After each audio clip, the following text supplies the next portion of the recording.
ನ್ಯಾಯಸ್ಥಾಪಕರು ಅಧ್ಯಾಯ 20.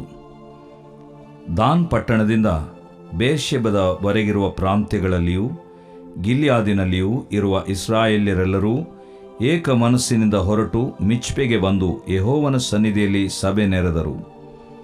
ಆ ದೇವ ಪ್ರಜಾಸಭೆಯಲ್ಲಿ ಎಲ್ಲಾ ಕುಲಾಧಿಪತಿಗಳೂ ಯುದ್ಧ ಸನ್ನದ್ಧರಾದ 4,00,000 ಕಾಲಾಳುಗಳೂ ಇದ್ದರು.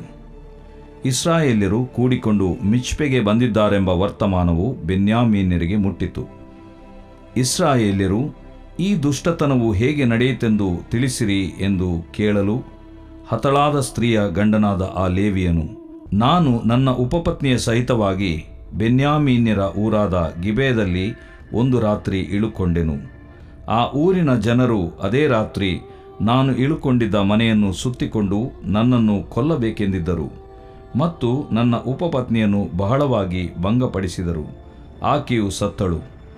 ಅವರು ಇಸ್ರಾಯೇಲ್ಯರಲ್ಲಿ ನಡೆಸಿದ ಇಂಥ ಕೆಟ್ಟ ಹುಚ್ಚುಗೆಲಸವು ಎಲ್ಲರಿಗೂ ಗೊತ್ತಾಗಲೆಂದು ನಾನು ಆಕೆಯ ಶವವನ್ನು ತುಂಡು ಮಾಡಿ ಇಸ್ರಾಯೇಲ್ಯರ ಎಲ್ಲ ಪ್ರಾಂತಗಳಿಗೆ ಕಳುಹಿಸಿದೆನು. ಇಲ್ಲಿ ಕೂಡಿದ ಎಲ್ಲ ಇಸ್ರಾಯೇಲ್ಯರೇ, ಈಗ ನಿಮ್ಮ ಆಲೋಚನಾಭಿಪ್ರಾಯಗಳನ್ನು ಹೇಳಿರಿ ಅಂದನು. ಇದನ್ನು ಕೇಳಿ ಜನರು ಏಕ ಮನಸ್ಸಿನಿಂದ, ನಮ್ಮಲ್ಲಿ ಯಾವನೂ ತನ್ನ ಗುಡಾರಕ್ಕೆ ಹೋಗಬಾರದು, ತನ್ನ ಮನೆಗೆ ತಿರುಗಕೂಡದು, ನಾವು ಚೀಟು ಹಾಕೋಣ, ಅದು ಬಿದ್ದ ಪ್ರಕಾರವೇ ಗಿಬೆಯದವರಿಗೆ ವಿರೋಧವಾಗಿ ಯುದ್ಧಕ್ಕೆ ಹೋಗೋಣ. ಇಸ್ರಾಯೇಲ್ಯರ ಕುಲಗಳಲ್ಲಿ 100ಕ್ಕೆ 10, 1,000ಕ್ಕೆ 100, 10,000ಕ್ಕೆ 1,000, ಈ ಪ್ರಕಾರ ಜನರನ್ನು ಆರಿಸಿಕೊಂಡು ಅವರನ್ನು ಆಹಾರ ತರುವುದಕ್ಕಾಗಿ ಕಳುಹಿಸೋಣ.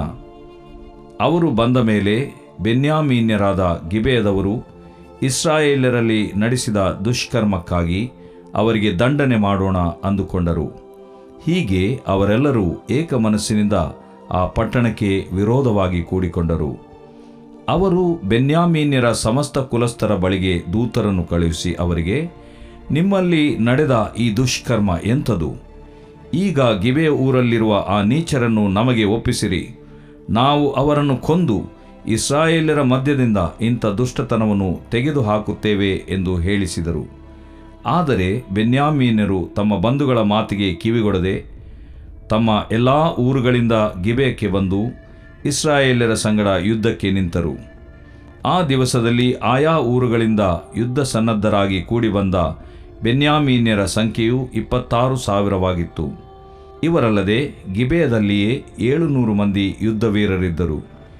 ಈ ಎಲ್ಲ ಜನರಲ್ಲಿ 700 ಮಂದಿ ಎಡೆಚರಾದ ಯುದ್ಧವೀರರಿದ್ದರು.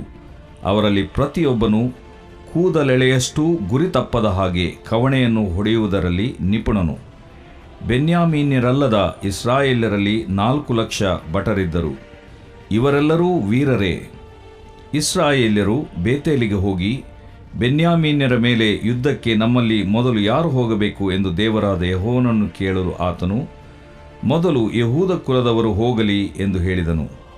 ಇಸ್ರಾಯೇಲ್ಯರು ಬೆಳಿಗ್ಗೆ ಹೊರಟು ಹೋಗಿ ಗಿಬೆಯದ ಎದುರಿನಲ್ಲಿ ಪಾಳೆಯ ಮಾಡಿಕೊಂಡು ಬೆನ್ಯಾಮೀನ್ಯರೊಡನೆ ಯುದ್ಧ ಮಾಡುವುದಕ್ಕೋಸ್ಕರ ಸಿದ್ಧರಾಗಿ ಗಿಬೆಯದ ಎದುರಿನಲ್ಲಿ ವ್ಯೂಹ ಕಟ್ಟಿ ನಿಂತರು. ಆ ದಿನದಲ್ಲಿ ಬೆನ್ಯಾಮೀನ್ಯರು ಗಿಬೆಯದಿಂದ ಹೊರಗೆ ಬಂದು ಇಸ್ರಾಯೇಲ್ಯರಲ್ಲಿ 22,000 ಜನರನ್ನು ನೆಲಕ್ಕುರುಳಿಸಿದರು. ಇಸ್ರಾಯೇಲ್ಯರು ತಿರುಗಿ ಧೈರ್ಯ ತಂದುಕೊಂಡು ಮೊದಲನೆಯ ದಿನದಲ್ಲಿ ವ್ಯೂಹ ಕಟ್ಟಿದ ಸ್ಥಳದಲ್ಲೇ ತಿರುಗಿ ವ್ಯೂಹ ಕಟ್ಟಿ ಯುದ್ಧಕ್ಕೆ ನಿಂತರು. ಇಸ್ರಾಯೇಲ್ಯರು ಹೋಗಿ ಯೆಹೋವನ ಮುಂದೆ ಅಳುತ್ತಾ, ನಾವು ತಿರುಗಿ ನಮ್ಮ ಬಂಧುಗಳಾದ ಬೆನ್ಯಾಮೀನ್ಯರೊಡನೆ ಯುದ್ಧ ಮಾಡಬೇಕೋ ಎಂದು ಕೇಳಲು ಆತನು, ಹೋಗಿ ಯುದ್ಧ ಮಾಡಿರಿ ಅಂದನು. ಆದದರಿಂದ ಅವರು 2ನೇ ದಿನದಲ್ಲಿಯೂ ಯುದ್ಧಕ್ಕೆ ಸಿದ್ಧರಾಗಿ ಬೆನ್ಯಾಮೀನ್ಯರ ಸಮೀಪಕ್ಕೆ ಬಂದರು. ಬೆನ್ಯಾಮೀನ್ಯರು 2ನೇ ದಿನದಲ್ಲಿಯೂ ಗಿಬೆಯದಿಂದ ಹೊರಗೆ ಬಂದು ಇಸ್ರಾಯೇಲ್ಯರಲ್ಲಿ 18,000 ಮಂದಿ ಯುದ್ಧವೀರರನ್ನು ನೆಲಕ್ಕೆ ಬೀಳಿಸಿದರು. ಆಗ ಎಲ್ಲಾ ಜನರು ಬೇತೇಲಿಗೆ ಹೋಗಿ ಅಲ್ಲಿ ಯೆಹೋವನ ಮುಂದೆ ಅಳುತ್ತಾ ಬಿದ್ದು ಸಾಯಂಕಾಲದವರೆಗೂ ಉಪವಾಸ ಮಾಡಿದರು. ಇದಲ್ಲದೆ ಅವರು ಆತನಿಗೆ ಸರ್ವಾಂಗ ಹೋಮಗಳನ್ನೂ ಸಮಾಧಾನ ಯಜ್ಞಗಳನ್ನೂ ಸಮರ್ಪಿಸಿದರು. ಆ ಕಾಲದಲ್ಲಿ ಯೆಹೋವನ ಒಡಂಬಡಿಕೆಯ ಮಂಜೂಷವು ಆ ಊರೊಳಗಿತ್ತು. ಆರೋನನ ಮೊಮ್ಮಗನೂ ಎಲ್ಲಾಜಾರನ ಮಗನೂ ಆದ ಫೀನೆಹಾಸನು ಯಾಜಕ ಸೇವೆ ಮಾಡುತ್ತಿದ್ದನು. ಹೀಗಿರುವುದರಿಂದ ಇಸ್ರಾಯೇಲ್ಯರು, ನಾವು ನಮ್ಮ ಬಂಧುಗಳಾದ ಬೆನ್ಯಾಮೀನ್ಯರೊಡನೆ ಯುದ್ಧಕ್ಕೆ ಹೋಗಬೇಕೋ ಬೇಡವೋ ಎಂದು ಯೆಹೋವನನ್ನು ಕೇಳಿದರು. ಆತನು ಅವರಿಗೆ, ಹೋಗಿರಿ, ನಾಳೆ ಅವರನ್ನು ನಿಮ್ಮ ಕೈಗೆ ಒಪ್ಪಿಸುವೆನು ಅಂದನು. ಆಗ ಇಸ್ರಾಯೇಲ್ಯರು ಗಿಬೆಯದ ಸುತ್ತಲೂ ಕೆಲವರನ್ನು ಹೊಂಚಿ ನೋಡುವುದಕ್ಕೆ ಇರಿಸಿ, ಉಳಿದವರು ಬೆನ್ಯಾಮೀನ್ಯರ ಸಂಗಡ ಕಾದಾಡುವುದಕ್ಕೋಸ್ಕರ ಮುಂಚಿನಂತೆ 3ನೇ ದಿನದಲ್ಲಿಯೂ ಗಿಬೆಯದ ಸಮೀಪದಲ್ಲಿ ವ್ಯೂಹ ಕಟ್ಟಿದರು. ಬೆನ್ಯಾಮೀನ್ಯರು ಇಸ್ರಾಯೇಲ್ಯರೊಡನೆ ಯುದ್ಧ ಮಾಡುವುದಕ್ಕಾಗಿ ಪಟ್ಟಣವನ್ನು ಬಿಟ್ಟು ದೂರಕ್ಕೆ ಬಂದರು. ಅವರು ಮುಂಚಿನಂತೆ ಜನರನ್ನು ವಧಿಸುವುದಕ್ಕೆ ಪ್ರಾರಂಭಿಸಿ, ಬೇತೇಲಿಗೂ ಬಯಲಿನಲ್ಲಿರುವ ಗಿಬೆಯಕ್ಕೂ ಹೋಗುವ ರಾಜಮಾರ್ಗಗಳಲ್ಲಿ ಸುಮಾರು 30 ಮಂದಿಯನ್ನು ಹತಮಾಡಿದರು. ಬೆನ್ಯಾಮೀನ್ಯರು ಅವರು ಮುಂಚಿನಂತೆ ಈಗಲೂ ಸೋತು ಹೋಗುತ್ತಾರೆಂದು ನೆನೆಸಿದರು. ಇಸ್ರಾಯೇಲ್ಯರಾದರೋ ಅವರು ತಮ್ಮ ಪಟ್ಟಣಕ್ಕೆ ದೂರವಾಗುವಂತೆ ನಾವು ಸ್ವಲ್ಪ ದೂರ ಓಡಿ ಹೋಗೋಣ ಎಂದು ಮಾತಾಡಿಕೊಂಡು ತಾವು ಮೊದಲು ನಿಂತ ಸ್ಥಳದಿಂದ ಓಡತೊಡಗಿದರು. ಬಾಳ್ ತಾಮರಿಗೆ ಮುಟ್ಟಿದ ಕೂಡಲೇ ಅಲ್ಲಿ ನಿಂತು ತಿರುಗಿ ಯುದ್ಧವನ್ನು ಪ್ರಾರಂಭಿಸಿದರು. ಅಷ್ಟರಲ್ಲಿ ಹೊಂಚಿ ನೋಡುತ್ತಿದ್ದವರು ತಾವು ಅಡಗಿಕೊಂಡಿದ್ದ ಗಿಬೆಯದ ಮೈದಾನಿನಿಂದ ಎದ್ದು ಪಟ್ಟಣದ ಮುಂದೆ ಬಂದರು. ಅವರು ಸುಮಾರು 10,000 ಮಂದಿ ಯುದ್ಧವೀರರು. ಯುದ್ಧವು ಬಹು ಘೋರವಾಯಿತು. ತಮಗೆ ಅಪಾಯವು ಒದಗಿ ಬಂದದೆ ಎಂಬುದು ಬೆನ್ಯಾಮೀನ್ಯರಿಗೆ ಇನ್ನೂ ಗೊತ್ತಾಗಲಿಲ್ಲ. ಯೆಹೋವನು ಇಸ್ರಾಯೇಲ್ಯರಿಗೆ ಜಯ ಕೊಟ್ಟದ್ದರಿಂದ ಅವರು ಆ ದಿನದಲ್ಲಿ 25,100 ಮಂದಿ ಬೆನ್ಯಾಮೀನ್ಯ ಭಟರನ್ನು ಹತಮಾಡಿದರು. ತಾವು ಸೋತು ಹೋದೆವೆಂಬುದು ಬೆನ್ಯಾಮೀನ್ಯರಿಗೆ ಆಗ ತಿಳಿಯಿತು. ಇಸ್ರಾಯೇಲ್ಯರು ತಾವು ಗಿಬೆಯದ ಸಮೀಪದಲ್ಲಿ ಹೊಂಚಿ ನೋಡುವುದಕ್ಕೋಸ್ಕರ ಇಟ್ಟ ಜನರಲ್ಲಿ ಭರವಸೆಯುಳ್ಳವರಾಗಿದ್ದರಿಂದ ತಮ್ಮ ಸ್ಥಳವನ್ನು ಬಿಟ್ಟು ಬೆನ್ಯಾಮೀನ್ಯರ ಮುಂದೆ ಓಡಿ ಹೋದರು. ಅಷ್ಟರಲ್ಲಿ ಅಡಗಿಕೊಂಡಿದ್ದವರು ಎದ್ದು ಗಿಬೆಯಕ್ಕೆ ಶೀಘ್ರವಾಗಿ ಹೋಗಿ ಅದರೊಳಗಿದ್ದವರೆಲ್ಲರನ್ನೂ ಕತ್ತಿಯಿಂದ ಸಂಹರಿಸಿದರು. ಅಡಗಿದ್ದವರು ಊರಿಗೆ ಬೆಂಕಿ ಹೊತ್ತಿಸಿ ಹೊಗೆ ಏರಿ ಹೋಗುವಂತೆ ಮಾಡಿದ ಮೇಲೆ ಓಡಿ ಹೋಗುತ್ತಿದ್ದವರು ತಿರುಗಿಕೊಂಡು ಯುದ್ಧಕ್ಕೆ ನಿಲ್ಲಬೇಕೆಂದು ಹೊಂಚಿ ನೋಡುವವರು ಉಳಿದ ಇಸ್ರಾಯೇಲ್ಯರು ತಮ್ಮೊಳಗೆ ಗೊತ್ತು ಮಾಡಿದ್ದರು. ಬೆನ್ಯಾಮೀನ್ಯರಾದರೋ ಇಸ್ರಾಯೇಲ್ಯರು ಮುಂಚಿನಂತೆ ನಮ್ಮ ಮುಂದೆ ಸೋತು ಹೋದರೆಂದು ನೆನೆಸಿ ಅವರನ್ನು ಹತಿಸ ಪ್ರಾರಂಭಿಸಿ ಸುಮಾರು 30 ಮಂದಿಯನ್ನು ಕೊಂದು ಹಾಕಿದರು. ಆದರೆ ಪಟ್ಟಣದಿಂದ ಹೊಗೆ ಎದ್ದು ಸ್ತಂಭದೋಪಾದಿಯಲ್ಲಿ ಕಾಣಿಸಲು ಇಸ್ರಾಯೇಲ್ಯರು ತಿರುಗಿ ನಿಂತರು. ಬೆನ್ಯಾಮೀನ್ಯರು ಹಿಂದಿರುಗಿ ನೋಡಿ ತಮ್ಮ ಪಟ್ಟಣವು ಅಗ್ನಿಗೆ ಆಹುತಿಯಾದದ್ದನ್ನು ಕಂಡು ತಮಗೆ ಅಪಾಯ ಪ್ರಾಪ್ತವಾಯಿತೆಂದು ಕಳವಳಗೊಂಡರು. ಅವರು ಇಸ್ರಾಯೇಲ್ಯರಿಗೆ ಬೆನ್ನು ತೋರಿಸಿ ಅರಣ್ಯ ಮಾರ್ಗವಾಗಿ ಓಡಿ ಹೋದರು. ಆದರೆ ಯುದ್ಧಸ್ಥರು ಅವರನ್ನು ಹಿಂದಟ್ಟಿದ್ದರಿಂದಲೂ ಪಟ್ಟಣಕ್ಕೆ ಬೆಂಕಿ ಹೊತ್ತಿಸಿದವರು ಬಂದು ಬಿಟ್ಟದ್ದರಿಂದಲೂ ಅವರು ಉಭಯರ ಮಧ್ಯದಲ್ಲಿ ಸಿಕ್ಕಿ ಹಾಳಾದರು. ಇಸ್ರಾಯೇಲ್ಯರು ಅವರನ್ನು ಸುತ್ತಿಕೊಂಡು ಎಲ್ಲಿಯೂ ಓಡಗೊಡದೆ ಗಿಬೆಯ ಊರಿನ ಪೂರ್ವ ದಿಕ್ಕಿನಲ್ಲಿರುವ ಮೆನೂಹದಲ್ಲಿ ತುಳಿದುಬಿಟ್ಟರು. ಈ ಪ್ರಕಾರ ಬೆನ್ಯಾಮೀನ್ಯರಲ್ಲಿ 18,000 ಮಂದಿ ಯುದ್ಧವೀರರು ಹತರಾದರು. ಇದಲ್ಲದೆ ಅವರು ಅರಣ್ಯದಲ್ಲಿರುವ ರಿಮ್ಮೋನ್ ಗಿರಿಗೆ ಓಡಿ ಹೋಗುವಾಗ ಹಕ್ಕಲು ತೆನೆಗಳನ್ನೋ ಎಂಬಂತೆ 5,000 ಜನರನ್ನು ರಾಜಮಾರ್ಗಗಳಲ್ಲಿ ಕೊಂದು ಹಾಕಿದರು. ಅಲ್ಲಿಂದ ಗಿದೋಮಿನವರೆಗೆ ಹಿಂದಟ್ಟಿ ತಿರುಗಿ 2,000 ಜನರನ್ನು ಹತಮಾಡಿದರು. ಹೀಗೆ ಆ ದಿವಸ ಬೆನ್ಯಾಮೀನ್ಯರಲ್ಲಿ 25,000 ಯುದ್ಧ ಸನ್ನದ್ಧರಾದ ಭಟರು ಸಂಹೃತರಾದರು. ಆದರೆ 600 ಮಂದಿ ಅರಣ್ಯ ಮಾರ್ಗವಾಗಿ ಓಡಿ ಹೋಗಿ ರಿಮ್ಮೋನ್ ಗಿರಿಯನ್ನು ಸೇರಿ ಅಲ್ಲಿ 4 ತಿಂಗಳಿದ್ದರು. ಇಸ್ರಾಯೇಲ್ಯರು ತಿರುಗಿಕೊಂಡು ಬೆನ್ಯಾಮೀನ್ ದೇಶದ ಉಳಿದ ಗ್ರಾಮ ನಗರಗಳಿಗೆ ಹೋಗಿ ಅವುಗಳ ನಿವಾಸಿಗಳನ್ನೂ ದನಕುರಿಗಳನ್ನೂ ಸಿಕ್ಕಿದ್ದೆಲ್ಲವನ್ನೂ ಸಂಹರಿಸಿ ಎಲ್ಲ ಊರುಗಳಿಗೆ ಬೆಂಕಿ ಹೊತ್ತಿಸಿದರು. ದೇವರು ಪ್ರೀತಿಸುವ ಪ್ರೀತಿಯ ಬಿಗ್ ಜೆ ಟಿವಿ ಪ್ರಿಯ ವೀಕ್ಷಕರಿಗೆ ನಮ್ಮ ಕರ್ತನಾದ ಯೇಸು ಕ್ರಿಸ್ತನ ಹೆಸರಿನಲ್ಲಿ ವಂದಿಸಿ ಸ್ವಾಗತ ಬಯಸುತ್ತಿದ್ದೇವೆ. ಬನ್ನಿರಿ, ಒಟ್ಟಾಗಿ ಇಂದು ನಾವು ಅಧ್ಯಯನ ಮಾಡಿಕೊಳ್ಳೋಣ. ಇಂದಿನ ನಮ್ಮ ಅಧ್ಯಯನ ನ್ಯಾಯಸ್ಥಾಪಕರ ಗ್ರಂಥ 20ನೇ ಅಧ್ಯಾಯ, the book of judges chapter 20. 12 ಗೋತ್ರದವರು ಎಲ್ಲರೂ ಕೂಡ ಒಂದು ಕಡೆಗೆ ದಾನ್ ಪಟ್ಟಣದಿಂದ ಬೇರ್ಷೆಬದವರೆಗೆ ಇರುವ ಪ್ರಾಂತ್ಯಗಳಲ್ಲಿಯೂ ಮತ್ತು ಗಿಲ್ಯಾದಿನಲ್ಲಿ ಕೂಡ ಕೆಲವು ಇಸ್ರಾಯೇಲರು ಇಳ್ಕೊಂಡಿದ್ದರು. ಅಲ್ಲಿನವರು ಕೂಡ ಏನು ಮಾಡಿಬಿಟ್ರು, ಇಸ್ರಾಯೇಲರು ಎಲ್ಲರೂ ಗಿಲ್ಯಾದಿನಲ್ಲಿಯೂ ದಾನ್ನಿಂದ ಬೇರ್ಷಾಬದವರೆಗೆ ಇರುವ ಪ್ರಾಂತದಲ್ಲಿಯೂ ಇಸ್ರಾಯೇಲರು ಎಲ್ಲರೂ ಏಕ ಮನಸ್ಸಿನಿಂದ ಹೊರಟು ಮಿಚ್ಪೆಗೆ ಬಂದರು. ಮಿಚ್ಪೆ ಅಂದರೆ ವಿಶ್ರಾಂತಿ. ಮಿಚ್ಪೆ ಅಂತೇಳಿದರೆ ನೋಡು. ಮಿಚ್ಪೆ ಅಂದರೆ ಗಮನಿಸು. ಮಿಚ್ಪೆ ಅಂತೇಳಿದರೆ ಆತ್ಕೋ. ದೇವರನ್ನು ಆತ್ಕೊಳ್ಳಿಕ್ಕೆ, ದೇವರನ್ನು ಕಾಣಲಿಕ್ಕೆ, ದೇವರನ್ನು ಗಮನಿಸಲಿಕ್ಕೆ ಅಥವಾ ದೇವರ ಚಿತ್ತವನ್ನು ಗಮನಿಸಲಿಕ್ಕೆ, ದೇವರ ಚಲನೆಯನ್ನು ನೋಡಲಿಕ್ಕೆ ಸೂಕ್ತವಾದಂಥ ಸ್ಥಳ ಮಿಚ್ಪೆ. ಆ ಮಿಚ್ಪೆಗೆ ಬಂದು ಯೆಹೋವನ ಸನ್ನಿಧಿಯಲ್ಲಿ ಸಭೆ ನೆರೆದರು. ನೆನಪಿರಲಿ, ಆ ದಿವಸಗಳಲ್ಲಿ ಅರಸರು ಇರಲಿಲ್ಲ, ನ್ಯಾಯಸ್ಥಾಪಕರು ಇರಲಿಲ್ಲ. ಅಂಥ ಒಂದು ವೇಳೆಯಲ್ಲಿ ಇವರಿಗೆ ಹೇಗೆ ಮನಸ್ಸು ಬಂತೋ ಏನೋ, ಈ ಭೀಕರ ಕೃತ್ಯ, ಆ ತುಂಡು ತುಂಡಾಗಿ ಆದಂಥ ಶವದ ದೃಶ್ಯವನ್ನು ನೋಡಿ ಅವರೆಲ್ಲರೂ ಏಕ ಮನಸ್ಸಿನಿಂದ ಸಾವಿರಾರು ಲಕ್ಷಾಂತರ ಜನರು ಈಗೇನು ಮಾಡ್ತಾರೆ, ದೇವರ ಸನ್ನಿಧಾನದಲ್ಲಿ ಸೇರಿ ಬರುವಂತೆ ನಡೆಸಿತು.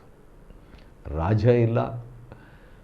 ರಾಜ ಇದ್ದಿದ್ರೆ ಒಂದು ವೇಳೆ ಬನ್ನಿರಿ ಪ್ರಾರ್ಥನೆಗೆ ಅಂತ ಹೇಳ್ಬೋದು. ನಾಯಕರಿಲ್ಲದೇ ತಾವಾಗಿಯೇ ಮಿಚ್ಪೆಗೆ ದೇವರ ಸನ್ನಿಧಿಯಲ್ಲಿ ಬಂದು ಆ ದೇವ ಪ್ರಜಾಸಭೆಯಲ್ಲಿ ಎಲ್ಲ ಕುಲಾಧಿಪತಿಗಳು, ಯುದ್ಧ ಸನ್ನದ್ಧರಾದ 4,00,000 ಕಾಲಾಳುಗಳು ಇದ್ದರು. ಇಸ್ರಾಯೇಲರು ಕೂಡಿ ಬಂದ ಮಿಚ್ಪೆಗೆ ಬಂದಿದ್ದಾರೆಂದ ವರ್ತಮಾನವು ಬೆನ್ಯಾಮೀನರಿಗೆ ಮುಟ್ಟಿತು. ಆ ದಿವಸಗಳಲ್ಲಿ ಮೊಬೈಲ್ ಇರಲಿಲ್ಲ, ಟೆಲಿಫೋನ್ ಇರಲಿಲ್ಲ, ಟಿ ವಿ ಇರಲಿಲ್ಲ, ರೇಡಿಯೋ ಇರಲಿಲ್ಲ. ಆದರೆ ಹೇಗೆ ಸಿಕ್ತೋ, ಇಲ್ಲಿ ಎಲ್ಲರೂ ಇಸ್ರಾಯೇಲರು ಎಲ್ಲರೂ ಸೇರಿದ್ದಾರೆ ಎಂಬಂಥ ಸುದ್ದಿ ಬೆನ್ಯಾಮೀನರಿಗೆ ಸಿಕ್ಬಿಡ್ತು. ಸರಿ, ಬೆನ್ಯಾಮೀನರಿಗೆ ಮುಟ್ಟಿತು. ಇಸ್ರಾಯೇಲರು ಈ ದುಷ್ಟತನವು ಹೇಗೆ ನಡೆಯಿತು ತಿಳಿಸಿರಿ ಎಂದು ಕೇಳಲು, ಈಗ ಯಾಕಂದರೆ ಅವರಿಗೆ ಇನ್ಫಾರ್ಮೇಷನ್ ಏನು ಗೊತ್ತಿಲ್ಲ, ಮಾಹಿತಿ ಏನು ಬಂದಿಲ್ಲ.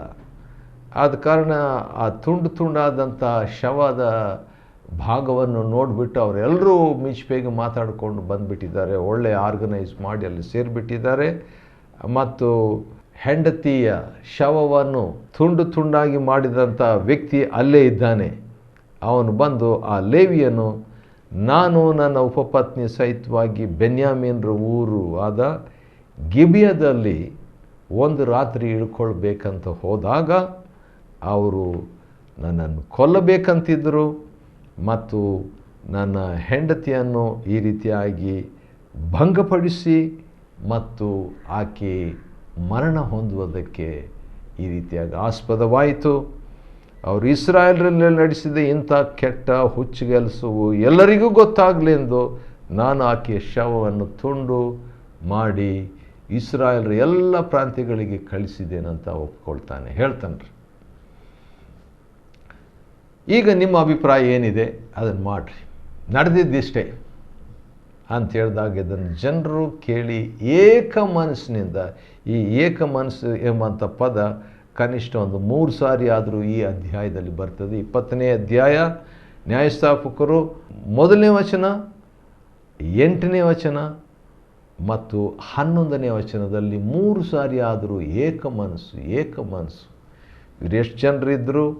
ಇದರಲ್ಲಿ ಸೈನ್ಯ ಯುದ್ಧ ಸನ್ನದ್ಧರಾದಂಥವರೇ 4,00,000 ಜನರಿದ್ದರು. ಮತ್ತು ಉಳಿದಂಥವರೆಲ್ಲ ನೋಡುವಾಗ ಎಷ್ಟು ಜನರಿದ್ದರು ಗೊತ್ತಿಲ್ಲ, ಲಕ್ಷಾಂತರ ಜನರಿದ್ದರು. ಮತ್ತು ನಾವೇನು ಮಾಡಬೇಕು ಅಂತ ಹೇಳ್ಬಿಟ್ಟು ಅವರಲ್ಲಿ ಯಾರೂ ಕೂಡ ತಮ್ಮ ಮನೆಗೆ ಹೋಗಬಾರ್ದು, ಗುಡಾರಕ್ಕೆ ಹೋಗಬಾರ್ದು, ಮನೆಗೆ ಹಿಂದಿರುಗಬಾರ್ದು. ನಾವು ಚೀಟ್ ಹಾಕ್ಕೊಂಡು ನಾವು ಗಿಬಿಯದವರಿಗೆ, ಅಂದರೆ ಬೆನ್ಯಾಮೀನಿನ ಊರಿಗೆ, ಬೆನ್ಯಾಮೀನರಿಗೆ ಸೇರಿದಂಥ ಈ ಗಿಬಿಯವರಿಗೆ ವಿರೋಧವಾಗಿ ಯುದ್ಧಕ್ಕೆ ಹೋಗೋಣ ಇಸ್ರಾಯೇಲರ ಕುಲಗಳಲ್ಲಿ 100ಕ್ಕೆ 10, 1000ಕ್ಕೆ 100, 10,000ಕ್ಕೆ 1000 ಈ ಪ್ರಕಾರವಾಗಿ ಜನರನ್ನು ಆರಿಸಿಕೊಂಡು ಅವರನ್ನು ಆಹಾರ ತರುವುದಕ್ಕಾಗಿ ಕಳಿಸಿದರು. ಪ್ರಾಕ್ಟಿಕಲ್ ಆಗಿ ರೆಡಿ ಆಗಿಬಿಟ್ಟಿದ್ದಾರೆ. ಎಲ್ಲರೂ ಊಟ ತಗೊಂಬನ್ರಿ, ನಾವು ಯುದ್ಧಕ್ಕೆ ಹೋಗೋಣ ಅಂತೇಳಿ ಊಟ ಮರ್ತಿಲ್ಲ. ಸರಿ, ಆ ರೀತಿಯಾಗಿ ಒಂದು ತೀರ್ಮಾನ ಮಾಡಿಕೊಂಡು ಅವರಿಗೆ ಈ ದುಷ್ಕೃತ್ಯಕ್ಕಾಗಿ ಅವರಿಗೆ ದಂಡನೆ ಮಾಡೋಣ ಬನ್ರಿ ಅಂತ ಹೇಳಿಬಿಟ್ಟು ಏಕ ಮನಸ್ಸಿನಿಂದ ಆ ಬೆನ್ಯಾಮೀನರ ಪಟ್ಟಣಕ್ಕೆ ವಿರುದ್ಧವಾಗಿ ಇವರು ಹೋಗ್ತಾರೆ. ಹೋಗೋ ಮುಂಚೆ ಯಥಾ ಪ್ರಕಾರವಾಗಿ ಏನು ಮಾಡ್ತಾರೆ, ಒಂದು ದೂತರನ್ನು ಕಳಿಸ್ತಾರೆ.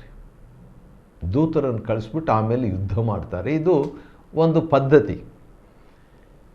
ಅವರು ಬೆನ್ಯಾಮೀನರ ಸಮಸ್ತ ಕುಲಸ್ಥರಿಗೆ ಬಳಿಗೆ ದೂತರನ್ನು ಕಳಿಸಿ ಅವರಿಗೆ, ನಿಮ್ಮಲ್ಲಿ ನಡೆದ ದುಷ್ಕರ್ಮ ಎಂಥದ್ದು? ಈಗ ಗಿಬೆಯ ಊರಿನಲ್ಲಿರುವ ನೀಚರನ್ನು ನಮಗೆ ಒಪ್ಪಿಸಿರಿ. ಯಾರು ಈ ದುಷ್ಕೃತ್ಯವನ್ನು ಮಾಡಿದ್ದಾರೆ, ಯಾರು ಮಾನಭಂಗ ಮಾಡಿದ್ದಾರೆ ಅಂಥವ್ರನ್ನಷ್ಟೇ ನಮಗೆ ಒಪ್ಪಿಸಿರಿ. ಯಾಕೆ ಒಪ್ಪಿಸಬೇಕು?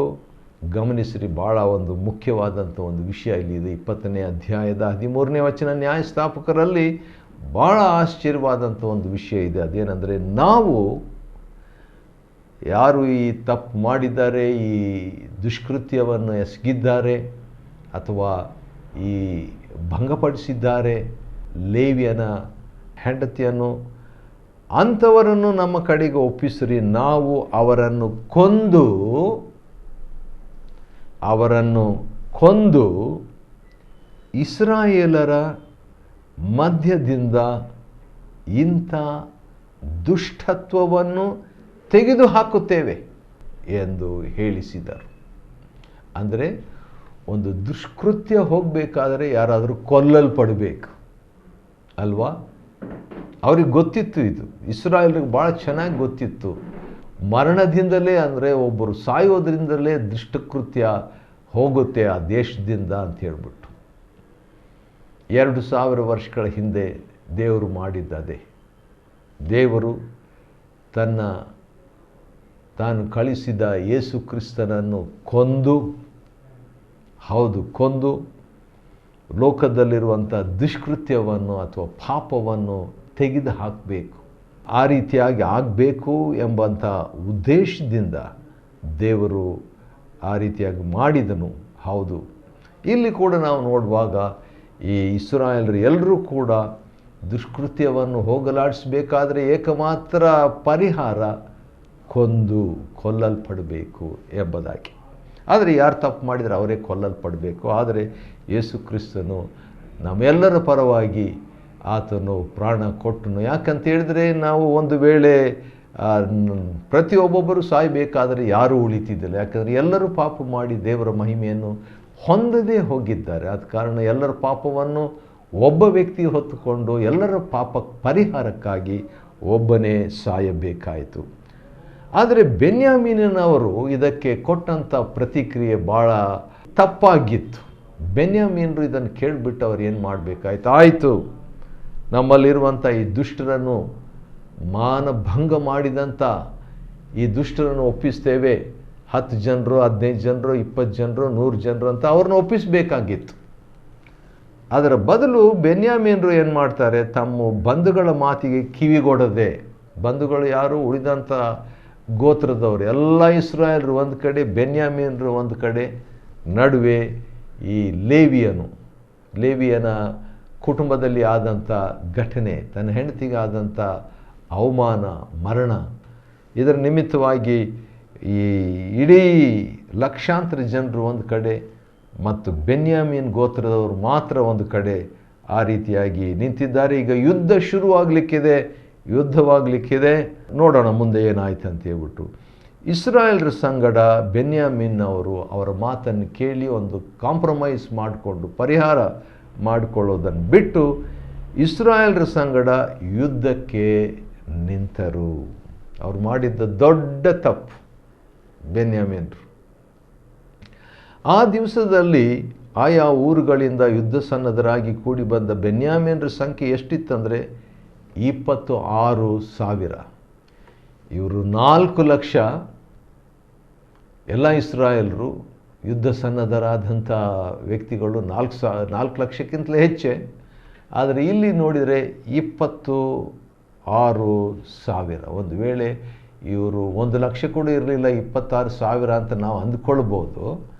ಆದರೆ ಇವರು ಎಂಥವರಾಗಿದ್ದರು ಅಂತ ಹೇಳಿದ್ರೆ, ಇವರಲ್ಲದೆ ಗಿಬಿಯಾದಲ್ಲಿ 700 ಮಂದಿ ಯುದ್ಧ ವೀರರಿದ್ದರು. ಹಾಗಾದರೆ 26,000 ಪ್ಲಸ್ 700 ಮಂದಿ, 30,000ಕ್ಕಿಂತಲೂ ಹೆಚ್ಚು ಜನರಿದ್ದರು ಬೆನ್ಯಾಮೀನ್ ಕಡೆ. ಆದರೆ ಅದು ಸ್ವಲ್ಪನೇ, ಯಾಕಂದರೆ ಇಲ್ಲಿ ಲಕ್ಷಾಂತರ ಜನರಿದ್ದಾರೆ.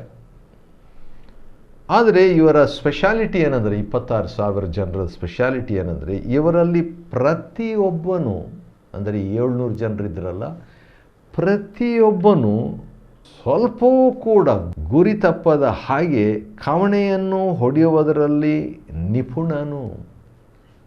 ಭಾಳ ಚುರುಕಾಗಿದ್ದರು. ಬೆನ್ಯಾಮೀನರಲ್ಲದೆ ಇಸ್ರಾಯೇಲರಲ್ಲಿ 4 ಲಕ್ಷ ಭಟರಿದ್ದರು. ಇವರೆಲ್ಲರೂ ವೀರರೇ. ಆದರೂ ಕೂಡ ಏನಾಯಿತು ವಿಚಿತ್ರ, ಯುದ್ಧ ಮಾಡಲಿಕ್ಕೆ ಮುಂಚಿತವಾಗಿ ಇಸ್ರಾಯೇಲರು ಏನು ಮಾಡ್ತಾರೆ, 1 ಸರಿ ಅಲ್ಲ, 2 ಸರಿ ಅಲ್ಲ, 3 ಸರಿ ದೇವರನ್ನು ವಿಚಾರಿಸ್ತಾರೆ. ದೇವರೇ, ಬೆನ್ಯಾಮೀನರ ಮೇಲೆ ಯುದ್ಧಕ್ಕೆ ನಮ್ಮಲ್ಲಿ ಯಾರು ಹೋಗಬೇಕು, ಹೋಗ್ಬೋದಾ? ದೇವರು ಹೇಳ್ತಾನೆ, ಯೆಹೂದ ಕುಲದವರು ಮೊದಲು ಹೋಗಲಿ ಅಂತ. ಸರಿ, ಬೆನ್ಯಾಮೀನರು ಅಂದರೆ ಸ್ವಂತದವರೇ ಜಗಳ ಆಡ್ಕೊಳ್ತಿದ್ದಾರೆ. ನಮ್ಮವ್ರ ಮೇಲೆ ನಾವು ಯುದ್ಧ ಮಾಡಲಿಕ್ಕೆ ಹೋಗ್ಬೋದಾ ಅಂತ ದೇವ್ರನ್ನ 2ನೇ ಸಾರಿ ಕೇಳ್ತಾರೆ, 3ನೇ ಸಾರಿ ಕೇಳ್ತಾರೆ. ದೇವ್ರು ಇಲ್ಲ ಹೋಗ್ರಿ ಎಂಬುದಾಗಿ ದೇವರು ಹೇಳ್ತಾನೆ. ಕಡೆಗೆ ಫಸ್ಟ್ ಟೈಮು ಅವರೆಲ್ಲರೂ ಹೋದಾಗ 22,000 ಜನರನ್ನು, ಇಸ್ರಾಯೇಲರಲ್ಲಿ 22,000 ಜನರನ್ನು ನೆಲಕ್ಕುರುಳಿಸ್ಬಿಟ್ರು. ಯಾರು? ಬೆನ್ಯಾಮೀನರು. First time. ಮತ್ತೆ ದೇವ್ರನ್ನ ವಿಚಾರಿಸ್ತಾರೆ. ಮತ್ತೆ 2ನೇ ಸಾರಿ ದೇವರು ಹೋಗ ಅಂತ ಹೇಳಿದಾಗ ಮತ್ತೆ ಹೋಗ್ತಾರೆ. ಮತ್ತೆ ಈ ಸಾರಿ 2ನೇ ಸಾರಿ ಇನ್ನೂ 18,000 ಮಂದಿ ನೆಲಕ್ಕೆ ಬೀಳಿಸಿದರು. ಇವ್ರ ಕಡೆ, ಬೆನ್ಯಾಮೀನರ ಕಡೆ, ತಪ್ಪು ಮಾಡಿದವ್ರ ಕಡೆ ಏನಿಲ್ಲ, ಏನು ಗೊತ್ತಿಲ್ಲ. ಆದರೆ ಇಲ್ಲಿ ನೋಡಿದರೆ 2ನೇ ಸಾರಿನೂ ಇಸ್ರಾಯೇಲ್ ಕಡೆ. 1ನೇ ಸಾರಿ 22,000, 2ನೇ ಸಾರಿ 18,000 ಆದಾಗ ಮತ್ತೆ ದೇವರ ಹತ್ರ, ದೇವರೇ ನಿಜವಾಗಿ ನಾವು ಹೋಗಬೇಕಾ ಅಂತ ಹೇಳಿದಾಗ ದೇವರು, ಹೋಗ್ರಿ, ನಾಳೆ ಅವರನ್ನು ನಿಮ್ಮ ಕೈಗೆ ಒಪ್ಪಿಸ್ತೀನಿ ಅಂತ ಹೇಳ್ತಾರೆ. ಯುದ್ಧಕ್ಕೆ ಹೋಗ್ತಾ ಇದ್ದಾಗ ಏನಾಗ್ತದೆ, ಸುಮಾರು ಇಸ್ರಾಯೇಲ್ ಕಡೆ ಮತ್ತೆ 3ನೇ ಸಾರಿ 30 ಜನರು ಸಾಯ್ತಾರೆ. ಆ ಯುದ್ಧ ಸ್ಟಾರ್ಟ್ ಆಗ್ತದೆ, ಯುದ್ಧ ಬಲವಾಗ್ತದೆ. ಕೊನೆಗೆ ನೋಡುವಾಗ ಬೆನ್ಯಾಮೀನರ ಕಡೆಗೆ 25,100 ಜನರು ಮೃತಪಡ್ತಾರೆ, ಸಂಹಾರವಾಗ್ತಾರೆ. 25,100. ಈ ಕಡೆ ಕೂಡ ಸುಮಾರು ಒಂದು ಸಾರಿ 22,000, ನಂತರ 18,000. ಈ ರೀತಿಯಾಗಿ ನೋಡಿದಾಗ ಭಾಳ ಜನರು ಸಾಯ್ತಾರೆ. ಬೆನ್ಯಾಮೀನ್ ಕಡೆ ಸುಮಾರು 600 ಜನರು ಓಡೋಗಿ ಬಚ್ಚಿಟ್ಕೊಳ್ತಾರೆ ಅವ್ರ ಕಡೆಯಿಂದ. ಸಂಪೂರ್ಣ ಜಯ ಇಸ್ರಾಯೇಲರಿಗೆ ಸಿಗ್ತದೆ. ಮತ್ತು ಬೆನ್ಯಾಮೀನ್ನವರು 4 ತಿಂಗಳು ಓಡೋಗಿ ಬಚ್ಚಿಟ್ಕೊಳ್ತಾರೆ. ಇಸ್ರಾಯೇಲರು ತಿರುಗಿಕೊಂಡು ಬೆನ್ಯಾಮೀನ್ ದೇಶದ ಗ್ರಾಮಗಳನ್ನು, ನಿವಾಸಿಗಳನ್ನು, ದನಕುರಿಗಳನ್ನೆಲ್ಲ ಸಂಹರಿಸಿಬಿಟ್ಟು ಹೋಗ್ತಾರೆ. ಆ ರೀತಿಯಾಗಿ 20ನೇ ಅಧ್ಯಾಯ ಮುಕ್ತಾಯವಾಗ್ತದೆ. 20ನೇ ಅಧ್ಯಾಯವನ್ನು ಅಧ್ಯಯನ ಮಾಡಿಕೊಳ್ಳುವಂತೆ ದೇವರು ಕೊಟ್ಟ ಕೃಪೆಗಾಗಿ ಆತನಿಗೆ ಸ್ತೋತ್ರವಾಗಲಿ. ದೇವರು ನಿಮ್ಮನ್ನು ಆಶೀರ್ವದಿಸಲಿ.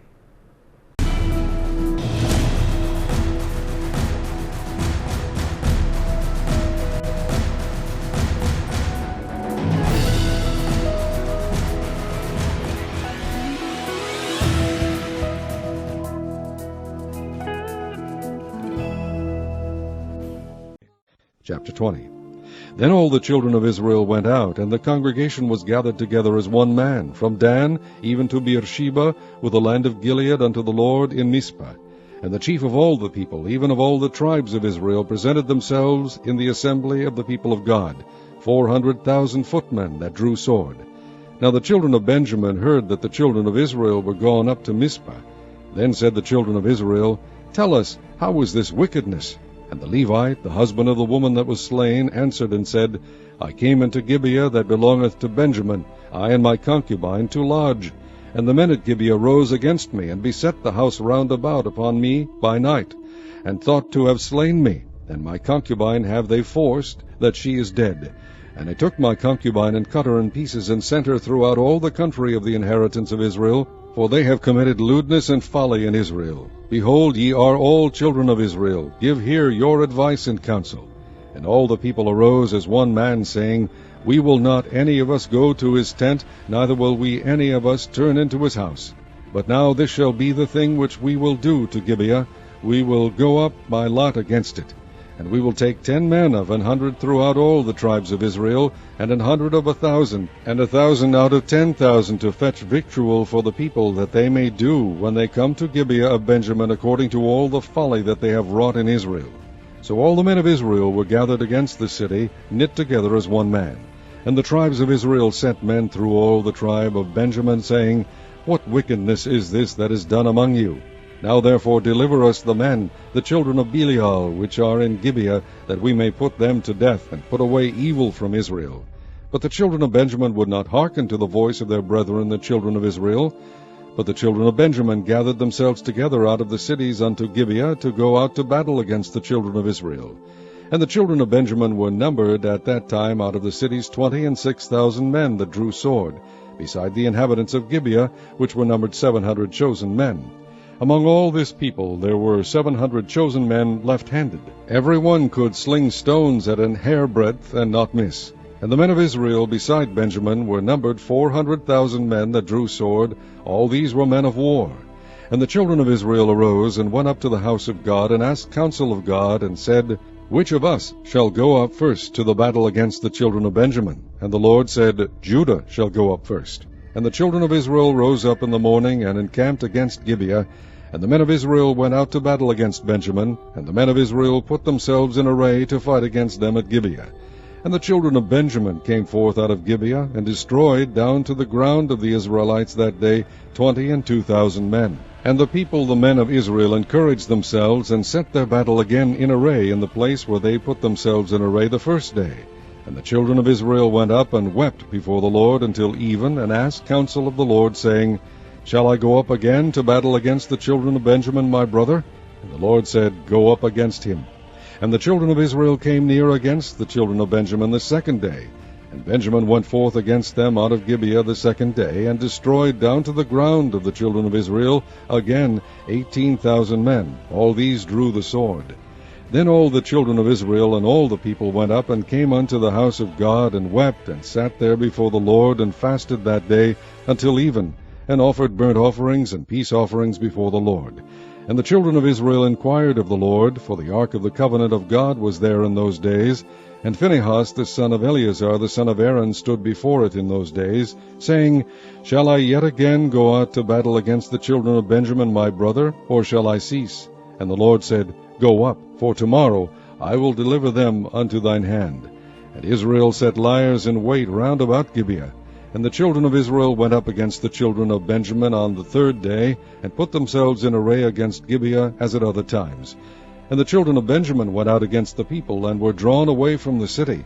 And they began to smite of the people, and kill, as at other times, in the highways, of which one goeth up to the house of God, and the other to Gibeah in the field, about 30 men of Israel. And the children of Benjamin said, They are smitten down before us as at the first. But the children of Israel said, Let us flee, and draw them from the city unto the highways. And all the men of Israel rose up out of their place, and put themselves in array in Baal Tamar. And the liers in wait of Israel came forth out of their places, even out of the meadows of Gibeah. And there came against Gibeah 10,000 chosen men out of all Israel. And the battle was sore, but they knew not that evil was near them. And the Lord smote Benjamin before Israel, and the children of Israel destroyed of the Benjamites that day 25,000 and 100 men. All these drew the sword. So the children of Benjamin saw that they were smitten, for the men of Israel gave place to the Benjamites, because they trusted unto the liers in wait which they had set beside Gibeah. And the liers in wait hasted and rushed upon Gibeah, and the liers in wait drew themselves along, and smote all the city with the edge of the sword. Now there was an appointed sign between the men of Israel and the liers in wait, that they should make a great flame with smoke rise up out of the city. And when the men of Israel retired in the battle, Benjamin began to smite and kill of the men of Israel about 30 persons. For they said, Surely they are smitten down before us, as in the first battle. But when the flame began to arise up out of the city with a pillar of smoke, the Benjamites looked behind them, and behold, the flame of the city ascended up to heaven. And when the men of Israel turned again, the men of Benjamin were amazed, for they saw that evil was come upon them. Therefore they turned their backs before the men of Israel unto the way of the wilderness. But the battle overtook them, and them which came out of the cities they destroyed in the midst of them. Thus they enclosed the Benjamites round about, and chased them, and trode them down with ease over against Gibeah toward the sunrising. And there fell of Benjamin 18,000 men, all these were men of valor. And they turned and fled toward the wilderness unto the rock of Rimmon. And they gleaned of them in the highways 5,000 men, and pursued hard after them unto Gidom, and slew 2,000 men of them. So that all which fell that day of Benjamin were 25,000 men that drew the sword. All these were men of valor. But 600 men turned and fled to the wilderness unto the rock of Rimmon, and abode in the rock of Rimmon 4 months. And the men of Israel turned again upon the children of Benjamin, and smote them with the edge of the sword, as well the men of every city as the beast, and all that came to hand. Also they set on fire all the cities that they came to.